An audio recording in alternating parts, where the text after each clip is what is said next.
शक्ति को नाम तुला पवित्र आत्मा रे प्रिय को उपस्थिति जहाँ दो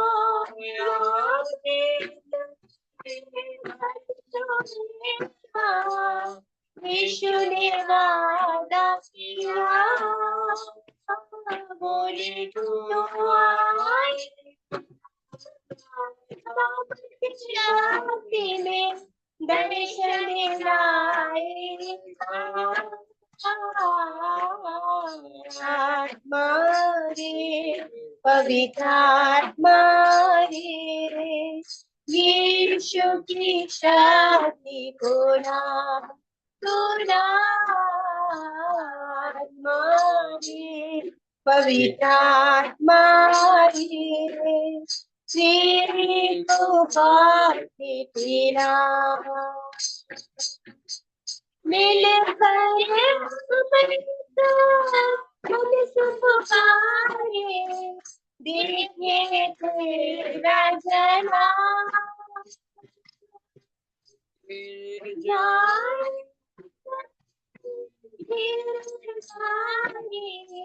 बरसा दे वो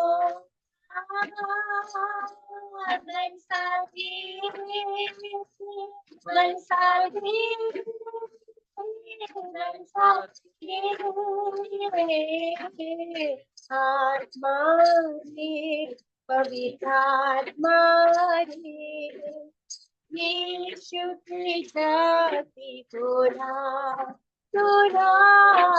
आत्मा रे पवित्र आत्मा रे तेरे को पाती कृष्णा शक्ति नहीं कोई सब तुझे है रचाए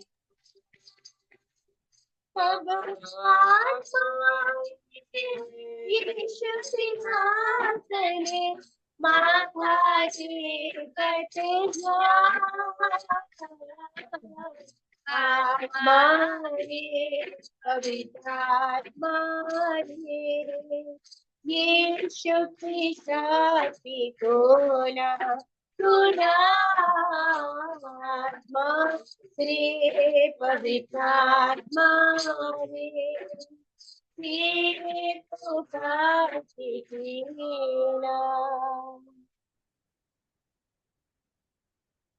14 पर मैंने उनसे कहा, हे स्वामी, तू ही जानता है। उसने मुझसे कहा, ये वे हैं जो उस महाक्लेश में से निकल कर आए हैं। उन्होंने अपने अपने वस्त्र मेमने के लहू में धोकर श्वेत किया है। आमीन। ओके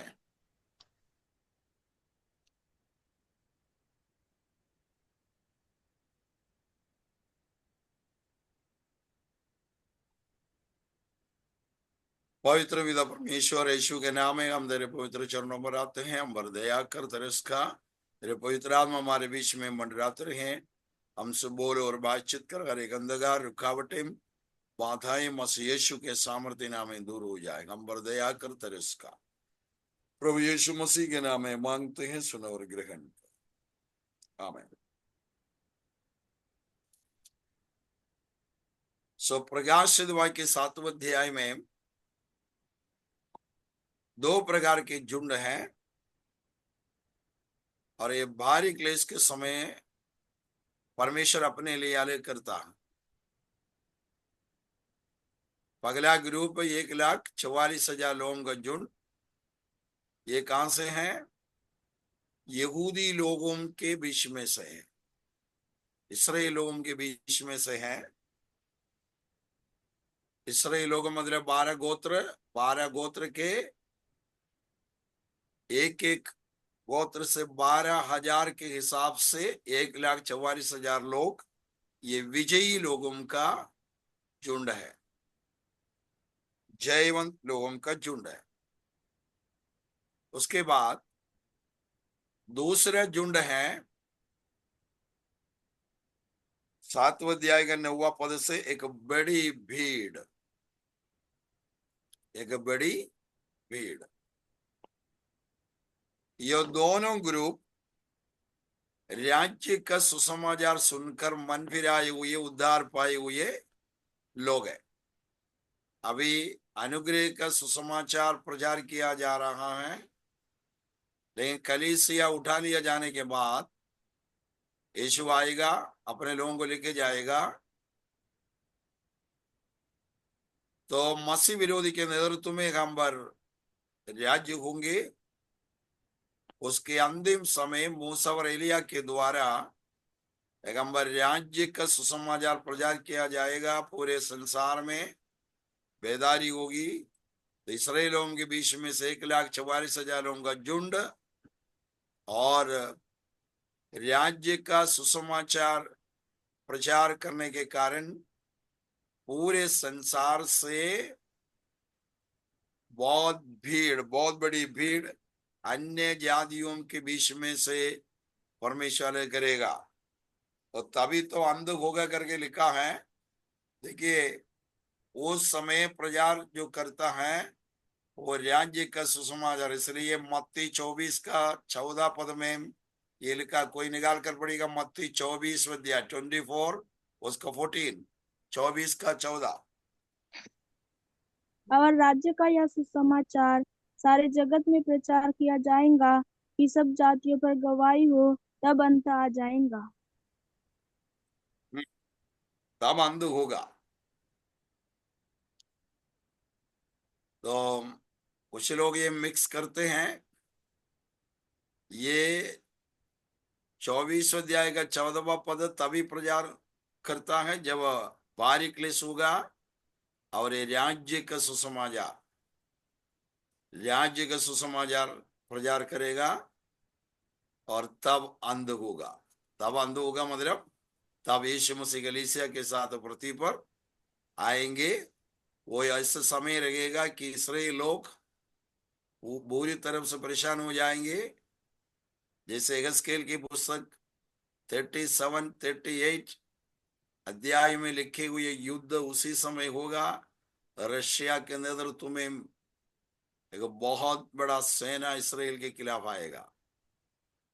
अब तक जीतते रहेगा, लेकिन उस समय जब उनको लगेगा पराजित होने वाला है, दूसरे कोई रास्ता नहीं है, तो मसीहा के लिए रोएंगे।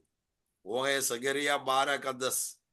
जकरिया 12 का 10 में इसराइल के एक एक गोत्र विलाप कर रहे हैं, छाती पीट के रो रहा है। वो भी परमेश्वर के आत्मा का कार्य होने के बाद। 12 का 10 में जकरिया लिखा है, मैं मेरे अनुग्रह करने वाला और सिखाने वाला, प्रार्थना सिखाने वाले आत्मा को उनके अंदर उंडेलूंगा। तब वो रोएगा, विलाप करेगा, मसीहा के लिए रोएंगे। कहने का मतलब चाहे अभी अभी हो या बाहरी क्लेश के समय में हो, उद्धार पाना है, परमेश्वर प्रथम स्टेप रखते हैं। परमेश्वर के बिना किसी का उद्धार कभी भी कोई भी समय पर नहीं होगा। तो अपने लोगों को बचाने के लिए उस समय परमेश्वर ही प्रथम स्टेप रखता है। अनुग्रह करने वाला, प्रार्थना सिखाने वाले आत्मा यहूदी लोगों के अंदर उंडेलेगा। तो एक बेटा के घर में अगर मर जाता, जैसे विलाप करेगा, दुखी होगा, उसी प्रकार उस समय लोग विलाप करेंगे, रोएंगे। तब यीशु मसीह कलीसिया के साथ जैतून पहाड़ पर उतरेगा। वो एक समय है। चलो, तो उसके पहले, एकदम पहले मूसा और एलिया के द्वारा राज्य का सुसमाचार प्रचार किया जाएगा। जैसे प्रकाश वाक्य के 7वें अध्याय के अनुसार 2 झुंड आलेख किया जाएगा। एक यहूदी लोगों से 1,44,000 लोगों का झुंड और एक बड़ी भीड़। ये सब हम देख चुके हैं। अभी 14 पद में मैंने उससे कहा, ये स्वामी तू ही जानता है। उसने मुझसे कहा, मतलब 13 पद में इस पर प्राचीनों से एक ने मुझसे कहा, ये श्वेत वस्त्र पहने हुए ये कौन है, कहां से आए, ये बड़ी भीड़ कहां से आए। उसका उत्तर है, ये स्वामी तू ही जानता है। उसने मुझसे कहा, ये वे हैं जो उस महाक्लेश में से निकल कर आए हैं, महाक्लेश में से निकल कर आए हैं। इन्होंने अपने अपने वस्त्र मेमने के लहू में धोकर स्वेद किए हैं।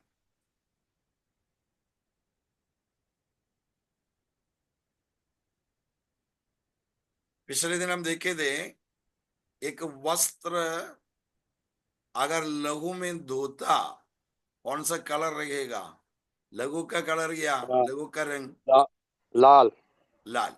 तो वो लाल वाला लोगों में एक वस्त्र धोता डुबाता कौन सा कलर होना चाहिए, लाल। सफेद। श्वेत श्वेत सफेद, सफेद। सफेद होना चाहिए। नहीं नहीं, लाल ला, कलर में, लाल रंग में एक वस्त्र अगर डुबाता धोता लाल ही कलर होगा ना। लेकिन हाँ, लेकिन यहाँ पर कौन सा कलर में दिखाई दे रहा है। श्वेत। श्वेत। सफेद। हाँ, ये प्रभु यीशु के लहू की शक्ति को दर्शाता है। तुम्हारा पाप चाहे लाल रंग का क्यों ना हो। देखिए, यशायाह की पुस्तक 1 अध्याय 18 पद, थोड़ा सा जल्दी पढ़िएगा। चाहे तुम्हारे पाप लाल रंग के या गहनी रंग के, यीशु के लहू के द्वारा श्वेत किए जाएंगे। हाँ, यशायाह की पुस्तक 1 अध्याय 18 पद निकाला कोई। यहोवा कहता है, हम्म आओ हम आपस में वाद विवाद करें कि तुम्हारे तुम्हारे पाप चाहे लाल रंग के हों तो भी वे हिम के समान उजले हो जाएंगे, और चाहे अर्गवानी रंग के हों तो भी वे ऊन के समान श्वेत हो जाएंगे। देखा, लहू की शक्ति, लहू की शक्ति सबसे बड़ा शक्ति है कि जितना भी बड़ा पापी हो, गुनहगार हो, अगर यीशु मसीह पर विश्वास करता, उनके लहू पर विश्वास करता, उनके सारे पापों से उनको शुद्ध और पवित्र करता है। इसका मतलब अभी अनुग्रह के युग में यीशु मसीह के लहू ही हमें शुद्ध और पवित्र करता है, और बाहरी क्लेश के समय में भी मेमने के लहू के द्वारा ही पापों से क्षमा और शुद्धता, पवित्रता हमें मिलते हैं। ओके, मैं आपको यीशु मसीह के लहू के संबंधित, यीशु के लहू की सामर्थ कितना महान है, उसके लिए 11-12 आयतें मैं आपको देना चाहता हूं कि आप उसी पर ध्यान लें और यीशु के लहू की शक्ति को अच्छी तरह समझे, अब और आने वाले दिनों में भी। ओके, हमारे प्रभु यीशु मसीह के लहू की संबंधित या उसके शक्ति के संबंधित, सामर्थ के संबंधित 10-12 विशेषताएं यीशु मसीह के लहू की संबंधित जल्दी से जल्दी हम देखेंगे। ओके, जल्दी जल्दी नोट करते जाना, अगर जिनको मिला है पढ़ते भी जाना। ओके, सबसे पहले पढ़िए लेविया व्यवस्था। लेविया व्यवस्था 1 अध्याय का, नहीं 17 अध्याय का 11। लेविया व्यवस्था 17 उसका 11। क्योंकि शरीर का प्राण लहू में रहता है, और उसको मैंने तुम लोगों को वेदी पर चढ़ाने के लिए दिया है कि तुम्हारे प्राणों के लिए प्रायश्चित किया जाए, क्योंकि प्राण के कारण लहू ही से प्रायश्चित होता है। आमीन। और उसका 14वां पद और बढ़िया, 14वां पद। क्योंकि शरीर का प्राण जो है वह उसको लहू ही है, जो उसके प्राण के साथ एक है। इसीलिए मैं इस्राएलियों से कहता हूँ कि किसी प्रकार के प्राणी के लहू को तुम न खाना, क्योंकि सब प्राणियों का प्राण उनका लहू ही है, क्योंकि जो कोई उसको खाए वो नष्ट किया जाएगा। ओके, 11वां पद और 14वां पद के अनुसार शरीर का प्राण किसमें है? लहू में है। शरीर का प्राण लहू में रहता है। ओके, और तुम्हारे प्राणों के लिए प्रायश्चित किया जाए। प्राण के कारण लहू ही से प्रायश्चित होता है। तो सबसे पहले हम देखते हैं शरीर का प्राण लहू में रहता है। ये ऐसा बताया जाता है कि अमेरिका का पहला प्रेसिडेंट जॉर्ज वाशिंगटन, बहुत साल पहले की बात है, उस समय इलाज के क्षेत्र में उतना वृद्धि नहीं था। तो एक बार ये प्रेसिडेंट बीमार हो गया, बुखार, बड़ा बुखार। तो उस जमाने के डॉक्टर्स ने क्या बोला, अरे इनका खून खराब हो गया है, इसलिए इनका पूरा खून निकाल दो। और जब डॉक्टर्स पूरा खून निकाल दिया तो खत्म हो गया। क्योंकि प्राण या जीवन किसमें है? लहू में। लहू में है। अगर आपके शरीर से ज्यादा खून निकल जाता, अस्पताल में ले जाएगा, खून की बोतल चढ़ाएगा। लहू में जीवन है ना?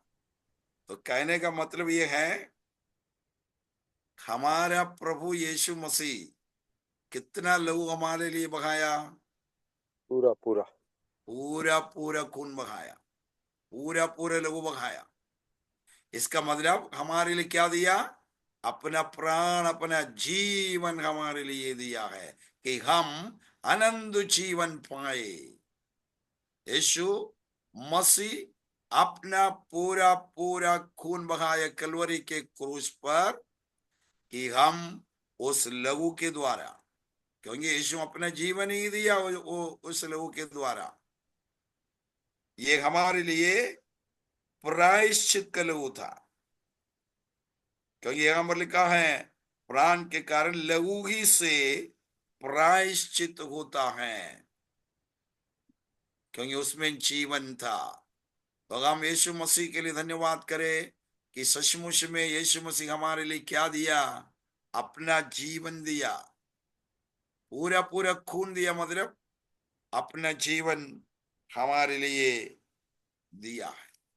ये यीशु मसीह का लहू की विशेषता है कि हमारे लिए जीवन दिया। नंबर 2, जल्दी जल्दी पढ़ते जाइए और जल्दी जल्दी नोट करते जाना। सब, हर व्यक्ति इस लहू की शक्ति, यीशु के लहू की शक्ति लिख के रखना और बाद में पढ़ना, मनन करना। जल्दी जल्दी करो। नंबर 2, पहला पत्रस, पहला अध्याय 18-19। पहला पत्रस,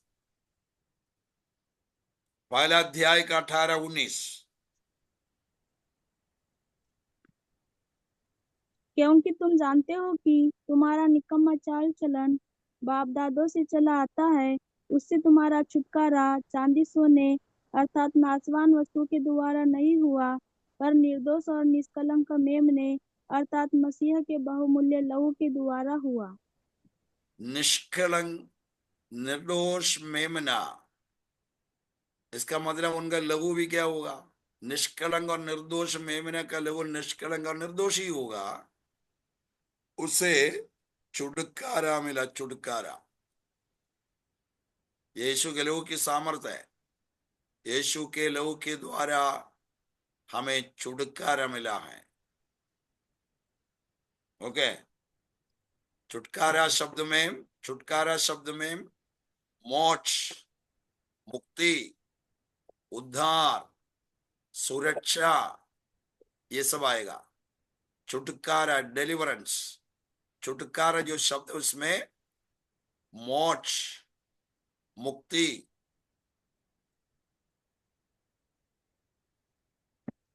उद्धार। तो यीशु के लहू के बिना किसी का उद्धार नहीं होता, छुटकारा नहीं होता। और निर्दोष और निष्कलंक मेमने का लोगो मतलब यीशु मसीह का लोगो पवित्र निर्दोष लहू है। मेरा और आपका शरीर में विशेषकर उंगली अगर काटता लहू बहेगा, वो मलिन है, मलिन। इंसान का हो, जानवर का हो, किसी का भी हो, लहू मलिन है, क्योंकि आदम के वंश में से हैं हम सब लोग। सबने पाप किया और परमेश्वर की महिमा से रहित है, तो सबका खून मलिन है। लेकिन दुनिया के इतिहास में एक ही व्यक्ति है जिनका लहू बिल्कुल पवित्र है, निर्दोष है, निष्कलंक है। निष्कलंक निर्दोष लहू ये हमारे प्रभु यीशु मसीह का लहू है। उस लहू के लिए हम धन्यवाद करें कि उस लहू के द्वारा हमें छुटकारा मिला है। ओके, देन नंबर 3, तीसरा विशेषता मेमने की लहू की, एफेसियों की पत्री 1:7, एफेसियों की पत्री 1:7, रोमन्स नहीं, एफेसियों 1:7। हमको उसमें उसके लहू के द्वारा छुटकारा मिला। हमको उसमें उसके लहू के द्वारा छुटकारा अर्थात अपराधों की क्षमा उसके उस अनुग्रह के धन के अनुसार मिला है। छुटकारा मतलब क्या है? वहां बोलेगा छुटकारा मतलब क्या है? अपराधों से क्षमा, अपराधों से क्षमा पाना, उसको बोलते छुटकारा। तो ये अपराधों से क्षमा एक व्यक्ति को कब मिलता है? जब यीशु मसीह के लहू के सामने आएंगे, यीशु के लहू पर विश्वास करेंगे, अपराधों से क्षमा मिलता है।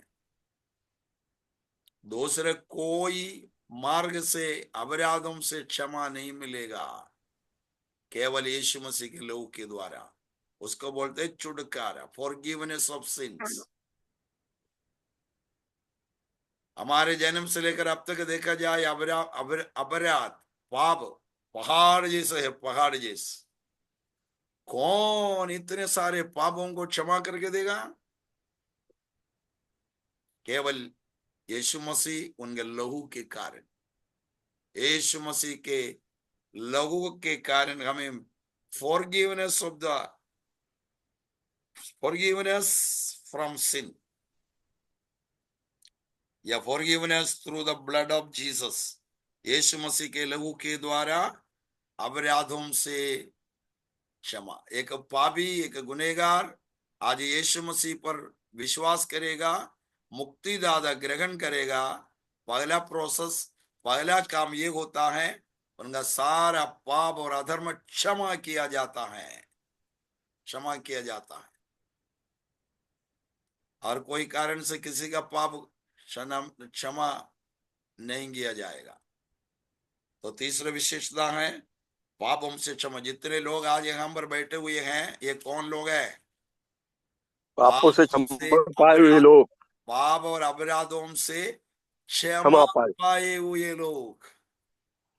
हमें सबको पापों से क्षमा मिला है, ये है सचमुच में उद्धार। नंबर 4, चौथा विशेषता, रोमियो की पुस्तक 5वां अध्याय, रोमियो 5वां अध्याय उसका 9वां पद। अतः जबकि हम अब उसके लहू के कारण धर्मी ठहरे, तो उसके द्वारा परमेश्वर के क्रोध से क्यों न बचेंगे। यहां पर लिखा है यीशु मसीह के लहू के द्वारा हम कौन बना है? धर्मी धर्मी टकराया गया, धर्मी धर्मी धर्मी, या हमें धार्मिकता मिला। किसके कारण? यीशु मसीह यीशु के के लहू लहू के कारण हम धर्मी टकराए गया है। इसका मतलब क्या है? ये रोमियो की पत्री बहुत ही अच्छी पत्री है। कभी कभी सब लोग जिनके पास टाइम है, टाइम तो है, पढ़ना रोमियो, बहुत अच्छी किताब है। आजकल जो कोर्ट दी कचहरी इसी से संबंधित है। रोमियो की पत्रिका अक्सर शब्द अदालत से संबंधित है, कोर्ट से संबंधित है, कचहरी से संबंधित है, न्यायाधीश, न्याय, इन तमाम चीजों से संबंधित है रोमियो की पत्री। तो रोमियो की पत्र में प्रेरित पौलुस एक पापी को कहां पर खड़ा कर देता है? अदालत धार्मिकता। में, कोर्ट में, अदालत में। अदालत में कौन खड़े हो जाता है? अधर्मी, गुनहगार, पाप किए हुए व्यक्ति, है ना। तो अधर्मी को देखकर ये कहा जाता कि ये अधर्मी है, पापी है, इनको नरक में भेजना, नरक में। तब प्रभु यीशु मसीह वहां पर वकील के रूप में आता है। प्रभु यीशु मसीह वहां एक एडवोकेट के रूप में आता है, अधिवक्ता। कहता है इनके लिए मैंने मेरा लहू बहाया है, इसलिए उनको छुटकारा दो, स्वतंत्र करो, इनको आजाद करो। आज से ये पाप नहीं किया है, आज से ये कोई गुनाह नहीं किया है, क्योंकि इनके लिए मैंने अपना लहू बहाया है। ये है धार्मिकता या धर्मी टकराए जाना। मतलब ये सजा प्राप्त करने के लिए योग्य जरूर था, लेकिन प्रभु यीशु मसीह के लहू इनको धर्मी टकराया। मतलब पापी तो हैं, अधर्मी तो है, दोषी तो हैं, लेकिन वहां पर डिक्लेयर हो जाता है, वहां पर घोषणा कर देता है कि वो आज से पापी नहीं है, ये धर्मी है। ये आज से गुनहगार नहीं है, धर्मी है। डिक्लेरेशन, घोषणा। पापी तो थे, लेकिन परमेश्वर की अदालत में घोषणा किया जाता है ये पापी नहीं है। इसको बोलते हैं धार्मिकता। यह से धर्मी है और किसी को इनके ऊपर उंगली नहीं चला सकता, क्योंकि परमेश्वर उनको धर्मी ठहराया। इसका कारण क्या था? यीशु के लहू के कारण उनको धर्मी ठहराया और किसी को कुछ भी बोल नहीं सकेगा। तो प्रभु यीशु मसीह के लहू की सामर्थ, चौथा पॉइंट क्या है? धर्मी ठहराया गया है। फिर भी शैतान कभी कभी बीच बीच में आके आपसे कहेगा, अरे तुम तो पापी हो, गुनहगार हो, तुमने ऐसा पाप किया, वैसा पाप किया। तो हमें कौन सा जिलम पहनना करके लिखा है? युद्ध के धार्मिकता। मैदान में हम लोग हैं। कौन सा जिलम? हाँ। देखो, एफेसियों की पत्री 6वां अध्याय,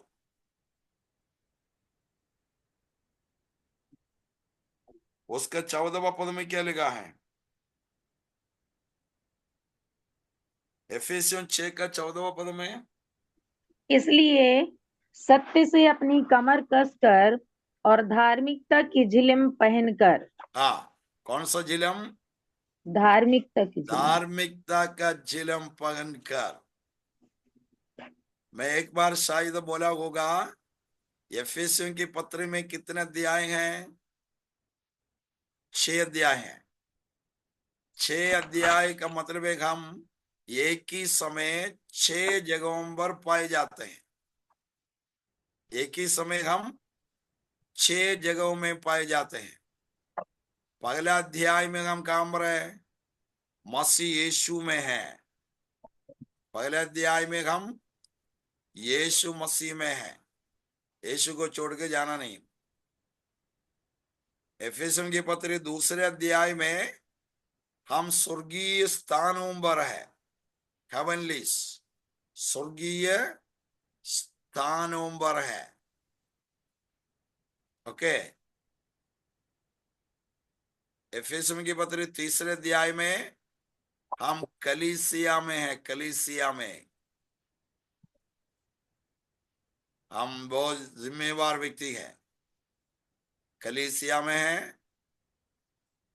एफेसियों की पत्री 4 अध्याय में हम इस पुराने देह में है या पृथ्वी पर है, सतर्क रहना, कभी भी गिरने का संभावना है। इसलिए इस शरीर और देह में हम लोग अपने आप को संभालना है।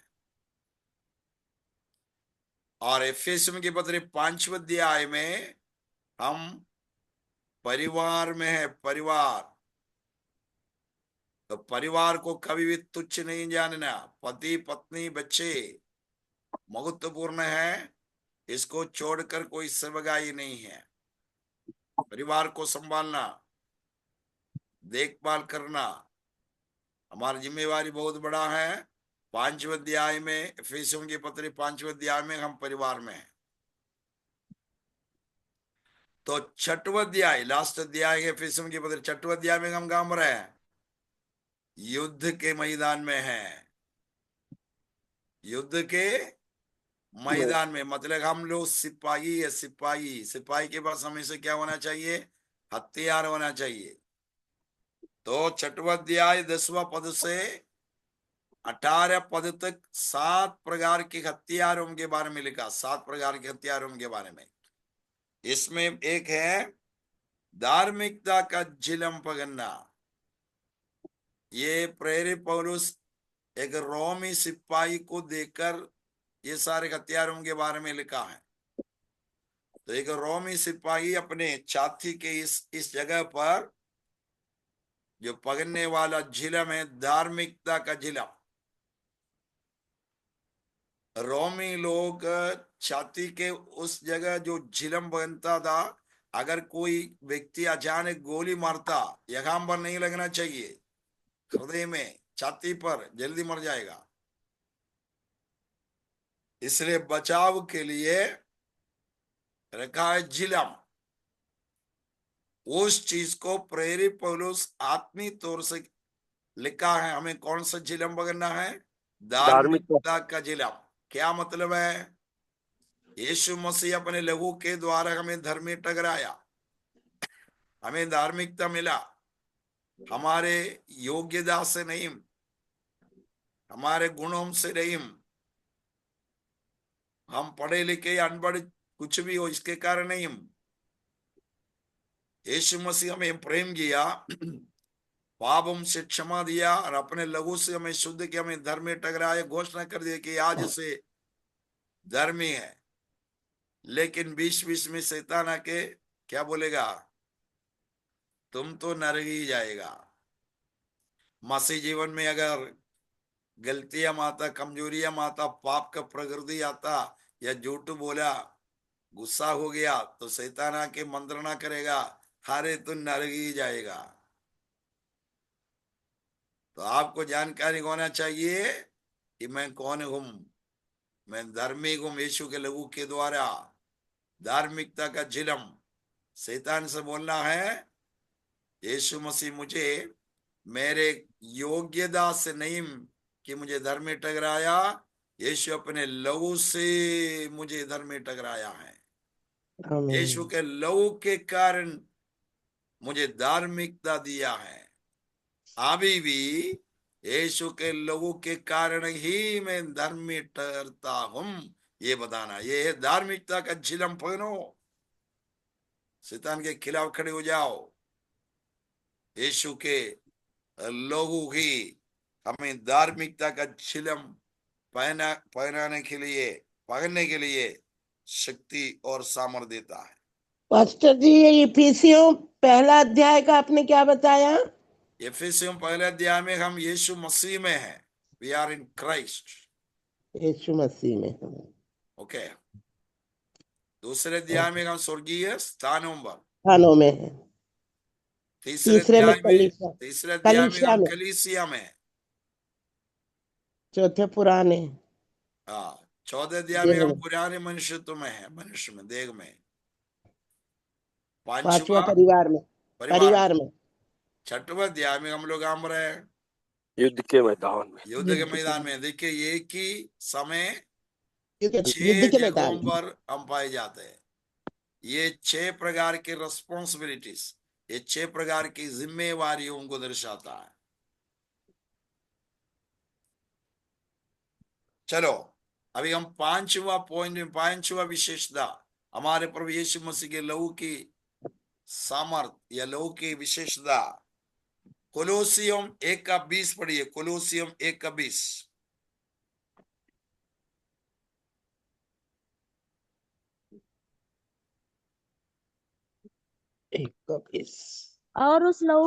और उसके क्रूस पर बहे हुए लहू के द्वारा मेल मिलाप करके सब वस्तुओं का उसी के द्वारा से अपने साथ मेल कर ले, चाहे वे पृथ्वी पर की हो चाहे स्वर्ग में की। लहू के द्वारा मेल मिलाप मतलब शांति। यीशु मसीह के लहू के द्वारा मेल मिलाप, परमेश्वर के साथ मेल मिलाप के अनुभव में प्रवेश किया। ये मेल मिलाप का मतलब है पीस या शांति। आपको याद होगा कि 53 यशायाह 53 उसका 4 और 5 में हमारे अपराध पापों के कारण ही उन पर दंड आया, उतारना पड़े, दंडित किया गया परमेश्वर यीशु मसीह कि हम शांति प्राप्त करें। वहां मिलेगा है हमारे शांति के कारण ही, शांति प्राप्त करने के लिए परमेश्वर के पुत्र पर पिता परमेश्वर दंड लाया कि हम शांति पाए। तो यीशु मसीह के लहू के द्वारा हमें मेल मिलाप या शांति मिलती है। परमेश्वर के साथ मेल मिलाप हो गया। परमेश्वर कौन है? सर्वशक्तिमान, सर्वव्यापी, सर्वज्ञानी, अगम्य ज्योति में रहने वाला पवित्र पवित्र पवित्र परमेश्वर है। इस परमेश्वर से हम सब दूर हो चुके थे, सब ने पाप किया, वह परमेश्वर की महिमा से रहित है। तो इस महान सर्वशक्तिमान पवित्र परमेश्वर से हमारे मेल मिलाप कैसे हो जाएगा? प्रभु यीशु मसीह के लहू के द्वारा शांति, मेल मिलाप मिलेगा। ओके,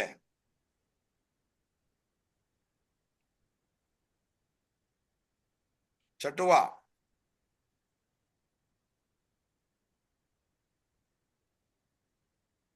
एफेसुस की पत्री दूसरे अध्याय 13 पद। एफेसुस की पत्री दूसरे अध्याय 13 पद। और देखिए हमारा परमेश्वर का मेमना प्रभु यीशु मसीह के लहू की विशेषता सामर्थ देखिए। 2:13 एफेसियों। पर मसीह यीशु में तुम जो पहले दूर थे, मसीह के लहू के द्वारा निकट हो गए हो।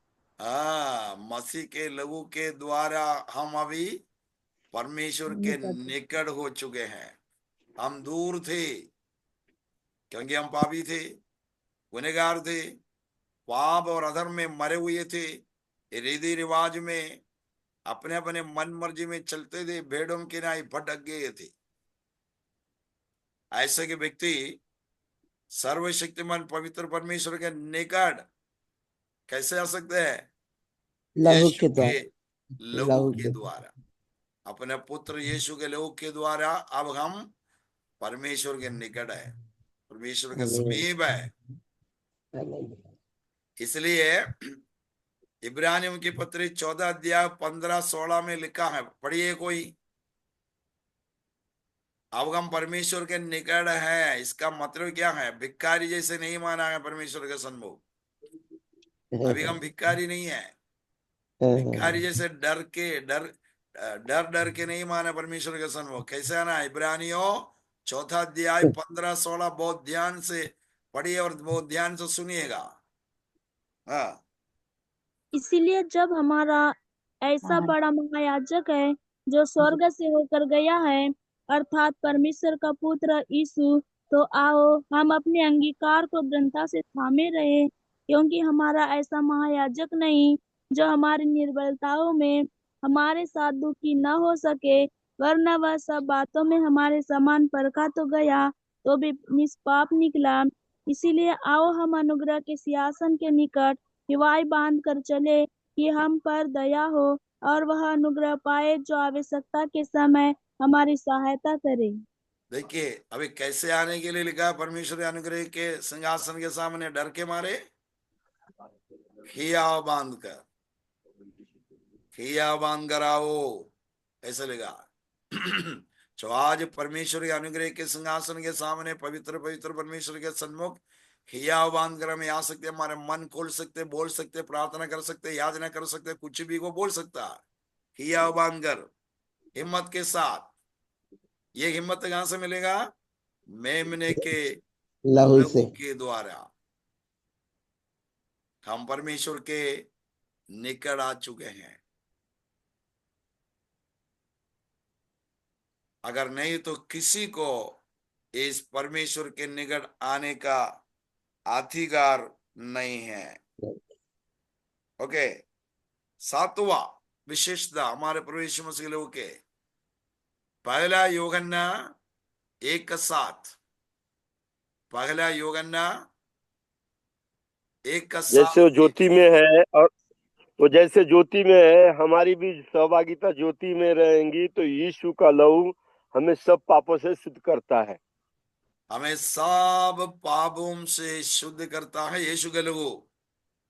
आधे पापों से नहीं, थोड़े पापों से नहीं, सब पापों से शुद्ध करता है यीशु का लहू।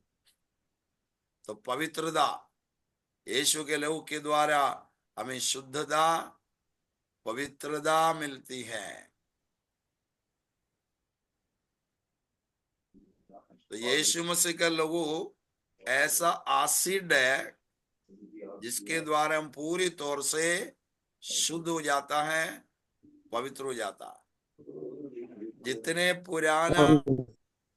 पुराना पाप भी हो, गुनाह भी हो, जितने बड़ा पुराना दाग भी हो, मिट जाएगा यीशु के लहू के सामने। तो यीशु मसीह का लहू हमें सब पापों से शुद्ध और पवित्र करता है।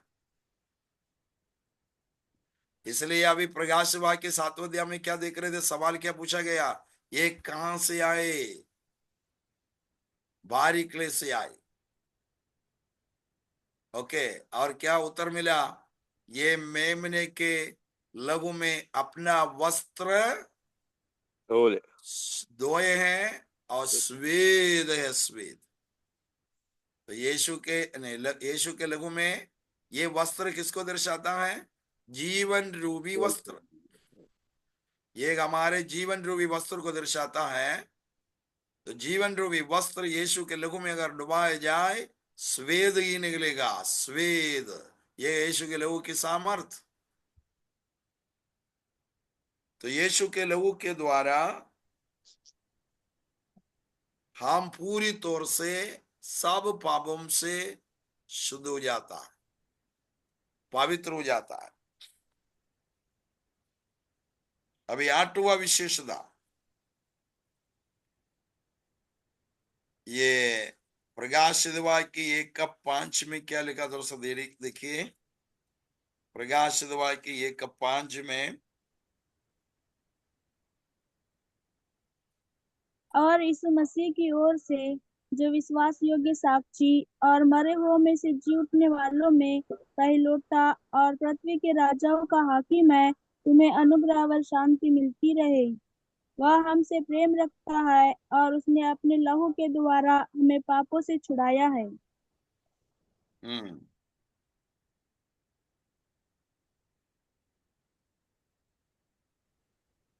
ओके,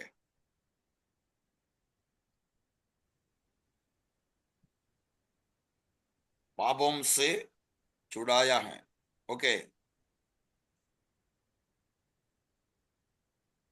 प्रकाश वाक्य कितना सर? प्रकाश वाक्य कितना सर? एक का 1:5।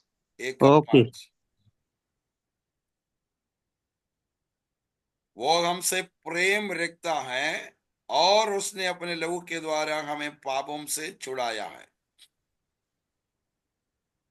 इसका मतलब यह है, जैसे यूहन्ना 3:16 मालूम है ना, परमेश्वर ने जगत से ऐसा प्रेम किया प्रेम कि किया अपना कि उन्होंने इकलौता अपने एकलौता बेटा को दे दिया, ताकि जो कोई इसमें विश्वास करे नाश न हो नाश न हो परंतु अनंत परंतु जीवन अनंत पाए। जीवन पाए। तो सुनिए, तो सवाल ये है, परमेश्वर हमें सबको क्यों प्रेम किया? कोई भी नाश ना हो, कोई भी नाश ना हो। हाँ, वो तो ठीक है, लेकिन हमें क्यों प्रेम किया? क्या योग्यता था? क्यों प्रेम किया? कोई योग्यता क्योंकि था? कोई योग्यता नहीं, नहीं। फिर नहीं। आप पढ़िए, देखिए। परमेश्वर अपने समानता में बनाया सर, प्रेम किया है, इसलिए बचाना चाहा। हाँ, लेकिन क्यों प्रेम किया? देखिए 1:5 में, वो हमसे प्रेम रखता है और उसने अपने लहू के द्वारा हमें पापों से छुड़ाया। तो यीशु मसीह के पुत्र यीशु मसीह के लहू के कारण परमेश्वर हमें प्रेम किया। समझ में आया? पुत्र यीशु मसीह हमारे लिए अपने लहू बहाया, इसके कारण परमेश्वर हमें प्रेम किया। अगर ये लहू वहां पर नहीं है, हम में से किसी को परमेश्वर प्रेम नहीं करता। यीशु मसीह के लहू का विशेषता, 8वां विशेषता, यीशु मसीह या पिता परमेश्वर अपने पुत्र यीशु के द्वारा हमें प्रेम किया। ये लहू की शक्ति है, परमेश्वर का प्रेम हमें इसलिए हम पर प्रकट किया कि पुत्र यीशु मसीह के लहू के कारण।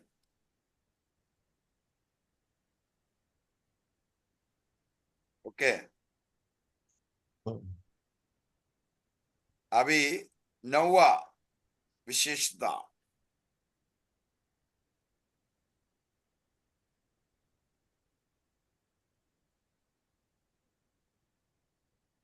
इब्रानियों 13:12 में क्या लिखा? देखिए, इब्रानियों 13:12। इसी कारण यीशु ने भी लोगों को अपने ही लहू के द्वारा पवित्र करने के लिए फाटक के बाहर दुख उठाया। हाँ, वहां में लहू के द्वारा क्या मिलता है? दुख उठाया, है? दुख उठाया। दुख नहीं, फिर से पढ़िए। इसी इसी कारण कारण यीशु ने भी लोगों को अपने ही लहू के द्वारा पवित्र करने के लिए फाटक के बाहर दुख उठाया। लहू के द्वारा पवित्र करने के लिए, लहू के द्वारा पवित्र मतलब पवित्रता, सैंक्टिफिकेशन। यीशु के लहू के द्वारा हमेशा के लिए हमें पवित्रता मिल चुके हैं। ओके, यीशु का लहू जो शब्द है, अगर वो हटा दिया जाए, हम सब अशुद्ध, मलिन, अपवित्र और पापी है। लेकिन यीशु के लहू के द्वारा ही हमें पवित्रता मिला है। परमेश्वर के सामने खड़े होने के लिए हमें योग्य बना। पवित्रता चाहिए, पवित्रता। ये पवित्रता प्रभु यीशु मसीह के लहू के द्वारा ही हमें मिलता है।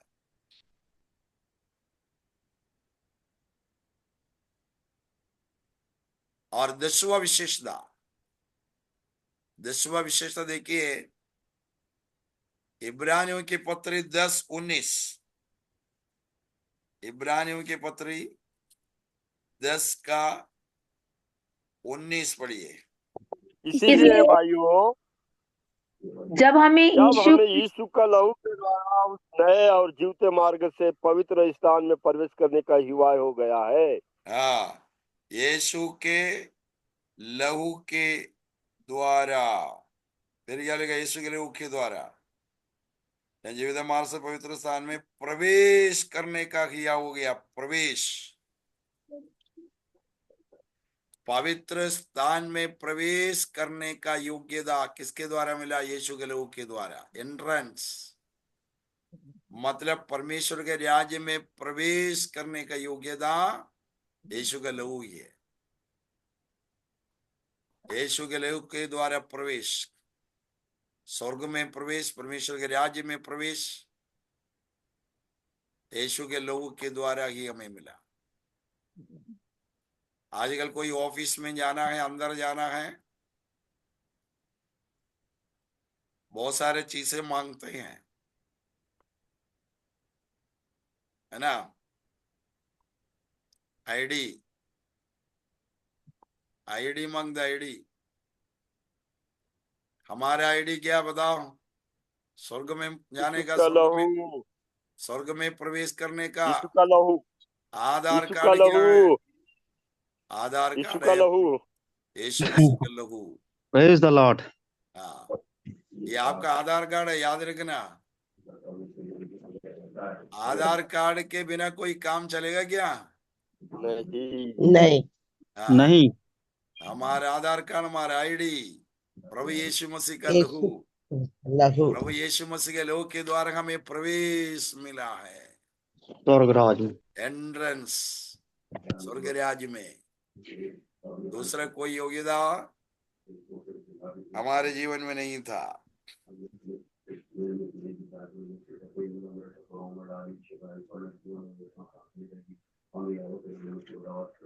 और 11वां विशेषता देखिए प्रभु यीशु मसीह के लहू के। प्रेरितों के काम 20वां अध्याय का 28वां पद। प्रेरितों के काम 20 का 28। इसीलिए इसीलिए अपनी ओर से पूरे झुंड की चौकसी करो, जिससे पवित्र आत्मा तुम्हें अध्यक्ष ठहराया है कि तुम परमेश्वर की कलीसिया की रखवाली करो, जिसे अपने लहू से मेल लिया है। अपने लहू से क्या किया है? मेल लिया है, मोल लिया है। मोल लिया है, मोल मोल। यस, मोल लिया, खरीद लिया, परचेस्ड। यीशु के लहू की विशेषता क्या है? हमें मोल लिया है, खरीद लिया। हम गुलामी में थे, शत्रु के वश में थे और परमेश्वर से दूर चले गए थे। अब गुलामी से छुटकारा चाहिए, परमेश्वर के राज्य में प्रवेश करना है, मूल्य चुकाना है, पैसा देना है। और हमारे पास पैसा नहीं था इतना बड़ा मूल्य चुकाने के लिए।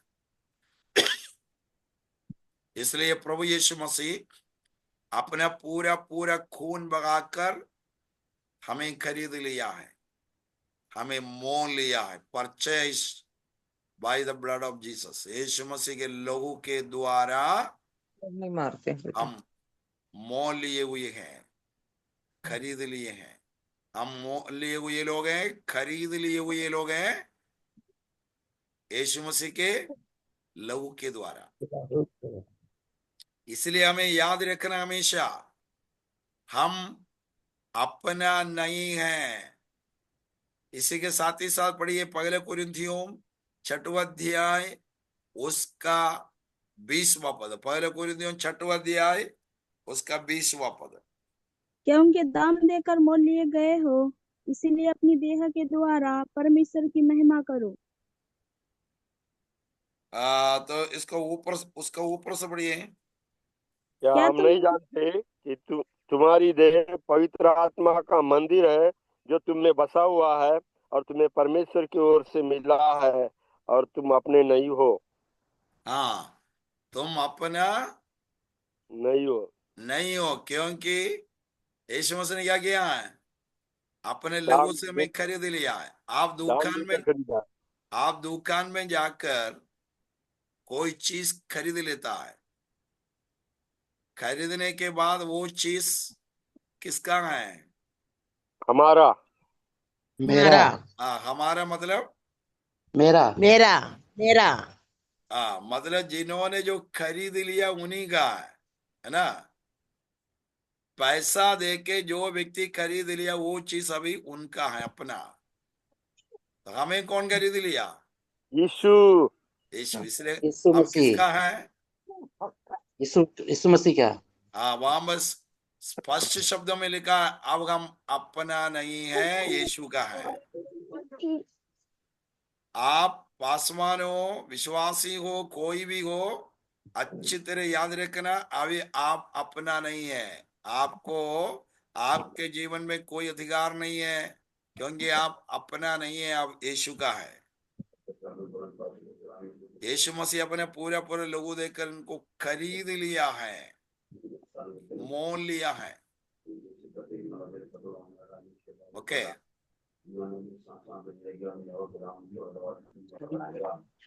दो प्रकार से परमेश्वर का भी हम पर अधिकार है।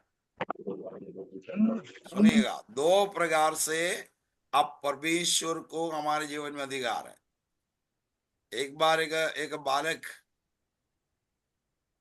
बालक मतलब करीब करीब एक जवान एक एक जहाज बनाया।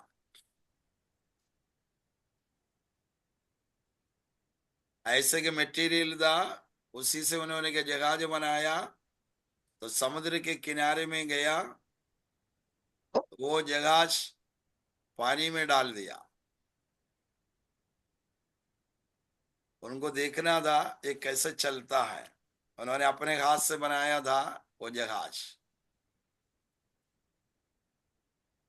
अचानक लहरें आई, लहरें उठे और वो जहाज को लेके गया। ये छाती पीट के रोने लगा, बहुत दिनों से वो बनाया, कष्ट उठाकर सुंदर बनाया जहाज, लेकिन लहरें लेके गया। वो रोते हुए अपने घर चला गया। क्या करेंगे? कुछ दिनों के बाद उन्होंने एक दुकान में सामान खरीदने गया। सामान खरीद रहा था, उन्होंने उनके अलमारी में एक चीज देखा, जहाज। अपना जहाज, अपने हाथ से बनाए हुए जहाज वहां पर रखा है। तो इन्होंने अंदर जाने वाला था, अरे ये मेरा जहाज है, मेरा जहाज है, ऐसे लेने जा रहा था। दुकानदार बोला, ए बाहर जाओ, अंदर मत आना, बाहर जाओ। तो ये रोते हुए, नहीं नहीं नहीं सर, ये मेरा जहाज है, मेरा जहाज है। फिर पूरा कहानी बोलने लगा कि मैंने इतना दिनों से बनाया था, ऐसा वैसा। मैं वो समुद्र किनारे गया, मैं देखने के लिए डाला, तो एक दिन लहरें उठे, लेके गया था। ये आपको कैसे मिला? ये मेरा है। वो दुकानदार बोला, अब तुम्हारा नहीं है, वो तुम्हारे हाथ से गया ना, ये किसी किसी को मिला। अब मैंने पैसा देके हमर रखा है, अब तुम्हें चाहिए पैसा, तो पैसा। तो क्या मोल करेंगे? लेकर उनको उनको खरीदने वाला इतना पसंद था, उन्होंने मोल पैसा लेकर। देकर उसको खरीद लिया। पैसा देकर खरीद लिया।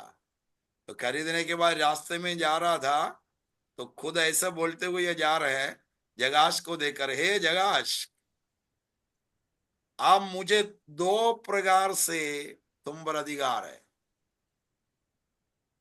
पहला, तुमको मैंने बनाया,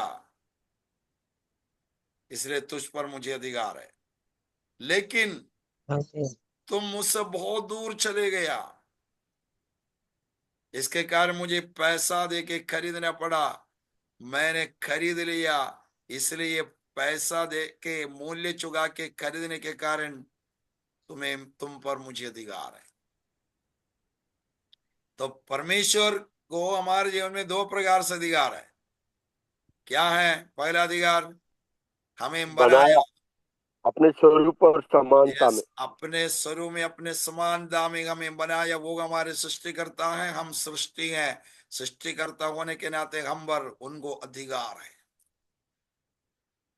लेकिन परमेश्वर में सृष्टि किया, हम लोग क्या किया? सबने पाप किया, परमेश्वर की महिमा से महिमा से दूर हो गया, दूर हो गया, रहित हो गया, पाप रहित, महिमा रहित। तो यीशु को अपने लहू दे के खरीदना पड़ा। अब हम अपना नहीं है, हम यीशु मसीह का है। इसलिए परमेश्वर की इच्छा के लिए समर्पण करना, अपने मन मर्जी में चलना नहीं। हर बातों में प्रभु तेरी इच्छा क्या है, ये मांग परमेश्वर से बोलते हुए शरीर, प्राण और आत्मा हमेशा यीशु मसीह के हाथों में समर्पण करना है। ये संदेश है रोमियो छठवें अध्याय में तुम्हारा आंखें, तुम्हारे कान, तुम्हारे मुंह, तुम्हारे जीभ, तुम्हारे हाथ, तुम्हारा पैर, तुम्हारे पीठ, तुम्हारा पेट, सब कुछ शरीर के हर एक अंग मसीह यीशु के लिए समर्पण करो। ये है रोमियो छठवें अध्याय का संदेश। तो आज के हमारे बाइबल स्टडी में, आज के हमारे इस बाइबल अध्ययन में एक और बार हमारे पूरा जीवन यीशु के हाथ में समर्पण करना है, क्योंकि हम अपना नहीं है, यीशु का है। यीशु अपने लहू के द्वारा हमें मोल लिया है। ओके, अब 12वां विशेषता, 12 प्रकाशित वाक्य 12वां अध्याय उसका 11 पद। प्रकाशित वाक्य 12वां अध्याय उसके 11वां पद बढ़िया, 12:11। वे मेमने के लहू के कारण और अपनी गवाही के वचन के कारण उस पर जयवंत हुए, और उन्होंने अपने प्राणों को प्रिय न जाना, यहाँ तक कि मृत्यु भी सह ली। हाँ, पैगंबर विजय या जीत कैसे हासिल करेंगे? मेमने के लहू के द्वारा और अपने गवाही के वचन के द्वारा शैतान पर विजय। ओके, तो लहू के द्वारा विजय।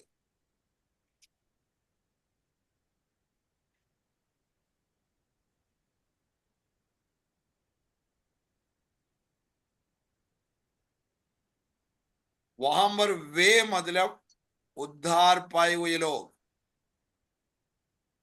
ओके, वे मतलब उद्धार पाए हुए लोग, सेव्ड।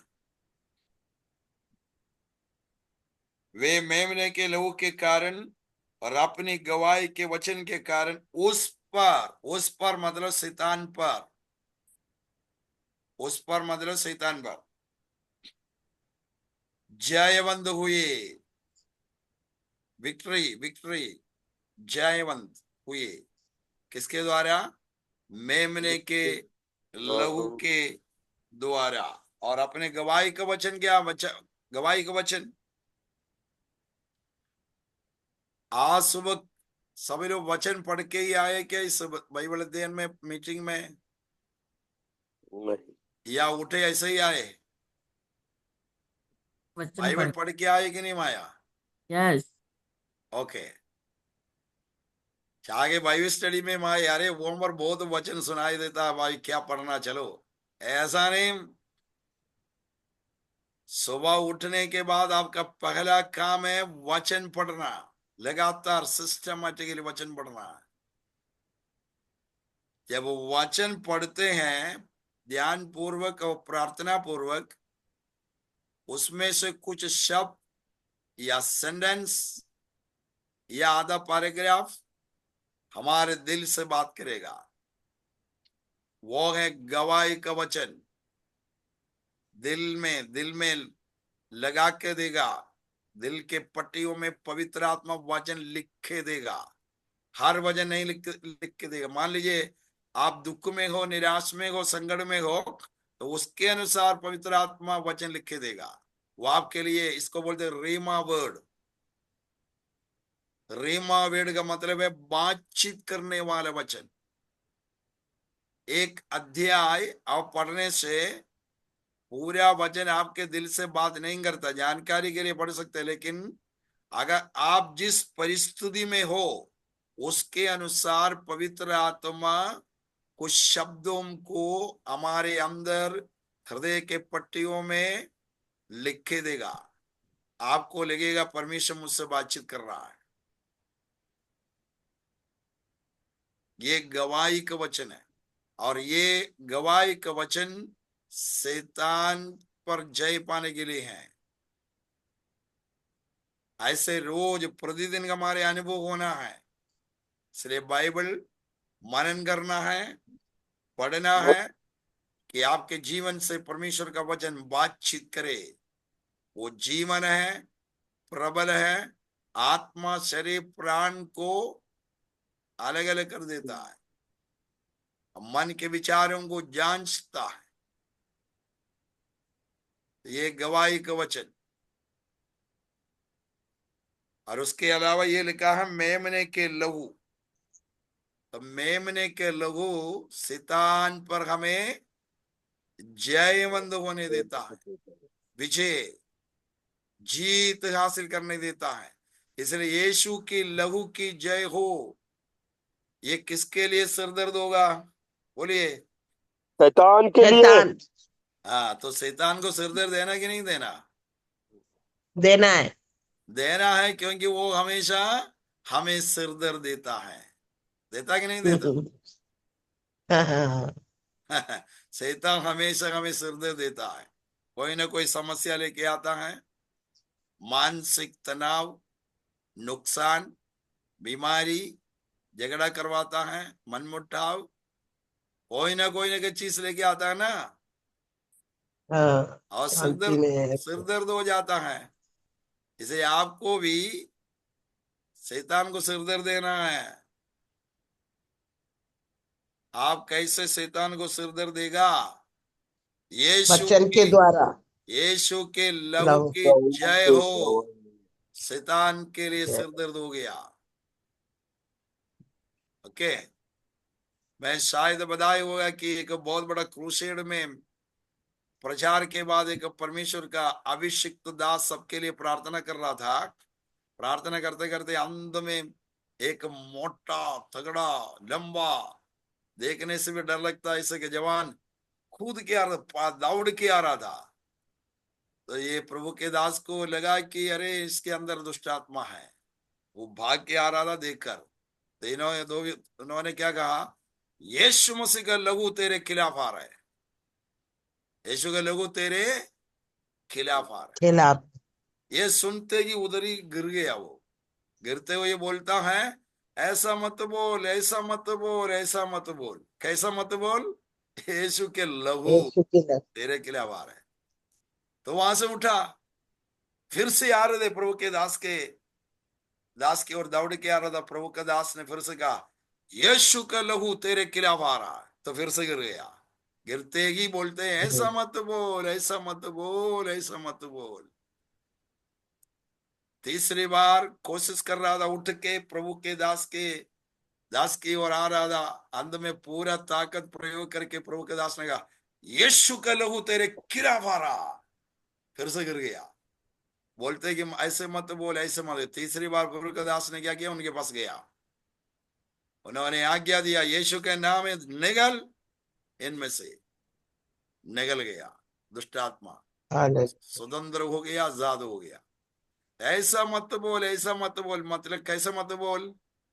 यीशु की लहू की। यीशु के लहू। मतलब दुष्ट आत्मा शैतान किससे डरता है? लहू से। लहू से यीशु के नहीं। लहू से। यीशु के लहू से। हाँ, यीशु के लहू से। के लहू से। कुछ विश्वासी लोग आराधना में आके लहू की जय हो, लहू की जय हो, लहू की जय हो। अरे लहू यीशु की के जय हो लहू की बोलने से जय। शैतान हंसेगा। यीशु के लहू की जय। लहू बहुत से लहू है ना। आपका लहू है, जानवर का लहू है, बिल्ली का, कुत्ते का। कौन सा लहू की जय बोल रहे हो आप? यीशु के लहू की जय। हाँ, यही बोलना है हमेशा। लहू के साथ यीशु का नाम लेना। यीशु की लहू की जय हो, यीशु मसीह की लहू की जय हो। नाम है शक्ति, नाम में, यीशु नाम में, यीशु के लहू की जय हो। शैतान डर जाता है। आज इस झुंड में, आज इस झुंड में ऐसे कोई व्यक्ति है, रात के समय सोते समय अगर ऐसा स्वप्न देखता है, डर जाता है, बुरे स्वप्न देखता है, डर जाता है, भय और डर सा आता है, एकदम क्या बोलना है? बोलो। यीशु के लहू की जय। यीशु लहू की की, जय हो। यीशु मसीह के लहू की जय हो। 2-3 बार बोलो, उन दिया शब्द से डर वगैरह दूर दूर हो जाएगा। निकल जाएगा। क्योंकि यीशु के लहू से शैतान डरता है। शैतान यीशु के लहू से इसलिए भी डरता है कि जब कलवरी के क्रूस पर अभी अभी हम देखा ना, यीशु मसीह का पूरा पूरा लहू हमारे लिए बहाया। उस लहू में क्या था? जीवन। जीवन। वो जीवन हमारे लिए दिया। यीशु का लहू पूरे उनके देह से जो गिरा, तो शैतान का साम्राज्य बिगड़ गया, शैतान का साम्राज्य निर्बल हो गया और शैतान आउट हो गया। आउट हुआ कि नहीं हुआ, ये जानकारी आपके पास होना जरूरी है। पढ़िए लूका 22 अध्याय, उसका 31 और 32। लूका 22 अध्याय, उसका 31 और 32। शमौन, देख शैतान ने तुम लोगों को मांग लिया है कि गेहूं के समान फटके, परंतु मैंने तेरे लिए विनती की कि तेरा विश्वास जाता न रहे, और जब तू फिरे तो अपने भाइयों को स्थिर करना। हाँ, एक मिनट, एक मिनट। ये वामवरण नहीं है, यूहन्ना 12 अध्याय, यूहन्ना 12 अध्याय में आइए।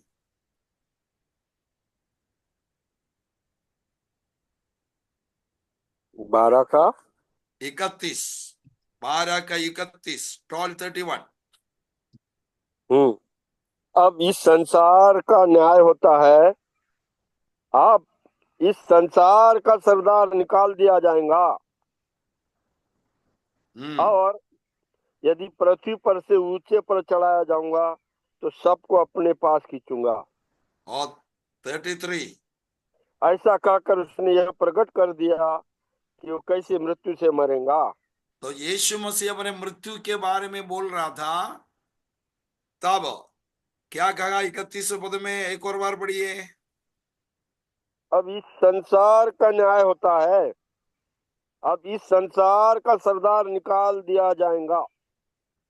इस संसार का सरदार निकाला जाएगा। सरदार कौन है? इस संसार के सरदार शैतान। शैतान, इसको शैतान। इसको निकाल दिया जाएगा, मतलब ये आउट हो जाएगा। किसके द्वारा? यीशु के मृत्यु के द्वारा। लहू के द्वारा। मतलब यीशु के लहू के द्वारा। तो यीशु अपने लहू बगाए, शैतान हमेशा के लिए आउट हो गया, बाहर हो गया। अब उनका स्थान बाहर है, बाहर। फिर भी उनको शर्म नहीं है, लज्जा बिना हमारे मीटिंग में आता है, घर में आता है, चर्च में आता है, और हम फिर से हम यीशु के नाम में निकल जाओ बोलते हैं, निकल जाता है। फिर से उनको शर्म नहीं है, फिर भी आता है। आता कि नहीं मौका आता? देते सर, मौका देते सर, मौका। हाँ। अब इस संसार में ऐसा एक ही व्यक्ति के जो बिल्कुल शर्म नहीं है, बिल्कुल शर्म नहीं है। वो कौन है? शैतान। इसलिए शैतान। इसलिए वो कई बार जीत हासिल करता है, क्योंकि उनको शर्म नहीं है। हम नहीं, लोग क्यों जीत हम लोग मौका क्यों देते सर, जीत हासिल नहीं करते? मौका देते हमको शर्म शैतान है, को। शर्म है ना। हमको चर्च जाने के लिए, यीशु का नाम लेने के लिए, यीशु का लहू का उच्चारण करने के लिए, और बार बार प्रार्थना करने रोकता के है। लिए, बार बार यीशु के चरणों में आने के लिए, बार बार विनती करने के लिए हमको शर्म आता है ना। इसलिए जीत नहीं है, शर्म नहीं होना चाहिए। है लूका 11 का 8 और 9 में लज्जा बिना खटखटाने के कारण जितने चाहिए था उतना मिला करके लिखा, लज्जा बिना। अरे अगर शैतान को लज्जा नहीं है, इसलिए वो जीत हासिल करता है कई बार, तो हमें भी लज्जा बिना प्रार्थना करना है, लज्जा बिना मध्यस्थकारी करना है, लज्जा बिना खटखटाना है, लज्जा बिना सुसमाचार सुना। एक घर में एक पासवान गया तो खटखटाया, खोला, कौन है तुम? तो बोल दिया कि मैं ऐसा हूं, सेवक हूं, ऐसा वैसा। अच्छा क्यों आए तुम? नहीं, सुसमाचार सुनाने के लिए आया। तुम्हारा सुसमाचार हमें नहीं चाहिए, निकल यहाँ से। और फिर जाता नहीं है सुसमाचार सुनाने के लिए, शर्म। अरे बिना शर्म, बिना लज्जा फिर भी जाना है, उसी घर में फिर से जाना है। जाओगे? आपको जितने भी बार निकाल दिया जाए, फिर भी अगर उस घर में जाता, आप मगान है, मगान। ऐसे कितने पासवान, कितने सुसमाचार, कितने आत्माओं को बचाया है।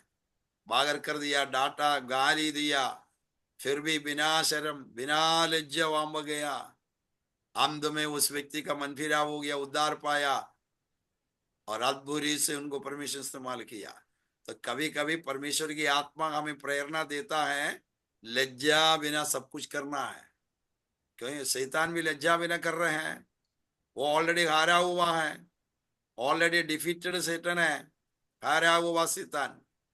लेकिन कभी कभी हमारे जीवन में क्यों वो जीत हासिल करता है? क्योंकि हमें शर्म है,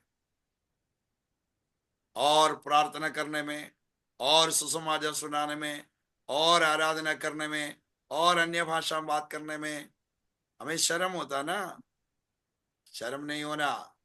लज्जा बिना गाना गाओ, लज्जा बिना प्रार्थना करो, बार बार प्रार्थना करो, और बार बार विनती करो। लज्जित होने का कोई जरूरत नहीं है। लज्जा बिना आत्मिक बातों में हमें आगे बढ़ना है कि हम जीत हासिल करें। हालेलुया। 32वां पद में पास्टर जी यहाँ लिखा है, मैं यदि पृथ्वी पर से ऊंचे पर चढ़ाया जाऊंगा। दो चीज उसमें, ऊंचे उठाने का मतलब यीशु मसीह क्रूस को पर। कलवरी के क्रूस पर चढ़ाया गया ना। हाँ, तो पहला अर्थ है, अगर मुझे ऊंचे पर चढ़ाता तो सभी लोगों को मैं आकर्षित करूंगा। मतलब सबसे पहले क्रूस पर चढ़ाए हुए यीशु सबके सामने ऊंचे पर चढ़ाया, और उसके कारण हजारों करोड़ों करोड़ों लोगों को यीशु मसीह आकर्षित कर रहा है ना। अभी आपको भी आकर्षित किया क्रूस की हाँ, कथा। दूसरा मतलब है यीशु मसीह का पुनरुत्थान, ऊंचा किया, पिता की दाहिनी ओर बैठ गया, अभी ऊंचा किया गया है। यीशु मसीह के पुनरुत्थान और स्वर्गारोहण, इन दोनों कारण से यीशु मसीह कहता है, आज सब लोगों को मैं मेरी ओर आकर्षित करूंगा। ठीक है। सो मेमने के लोग के द्वारा हमें जीते। ओके, टाइम बहुत आगे बढ़ा। देखो एक और वचन बढ़ गया, समाप्त करते हैं। प्रकाशित वाक्य 7वां अध्याय 14वां पद, जहां पर हम देख रहे थे। प्रकाशित वाक्य 7वां अध्याय 14वां पद में क्या लिखा है? मैंने उससे कहा, हे स्वामी तू ही जानता है। उसने मुझसे कहा, ये वो है जो उस महाक्लेश में से निकल कर आए। इन्होंने अपने अपने वस्त्र मेमने के लहू से धोकर श्वेत किए हैं। आमीन।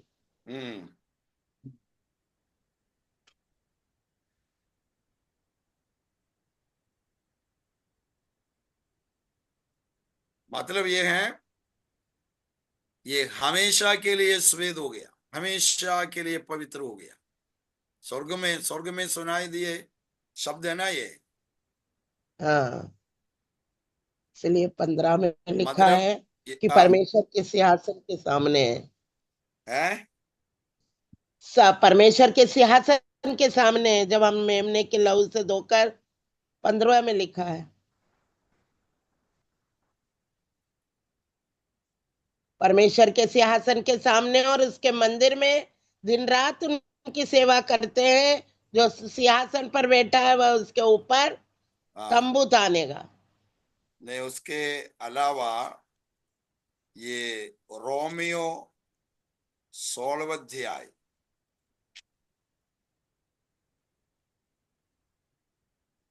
रोमियो 16 अध्याय में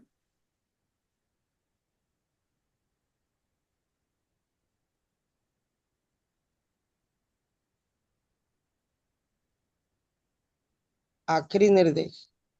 हाँ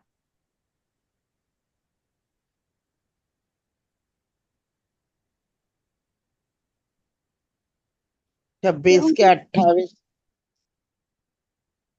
हाँ क्योंकि यह हाँ मिल गया वाचा वो, का छोड़ो। मेरा वह लहू है हाँ जो बहुतों के पापों की क्षमा के निमित्त बहाया जाता है। Okay okay. वहां पर वाचा का लघु है, वाचा का लघु। और इब्रानियों 13 का 20 में भी है, इब्रानियों 13 का 20। ये पढ़कर हम समाप्त करते हैं। इब्रानी 13 का 20 में क्या लिखा? अब शांतिदाता परमेश्वर जो हमारे प्रभु यीशु को, जो भेड़ों का महान रखवाला है, सनातन वाचा के लहू के गुण से मरे हुओं में से जिला कर ले आया। ओके, सनातन वाचा के लहू वाचा का देखा, लहू। सनातन वाचा का लघु, ये बहुत ही ध्यान देना।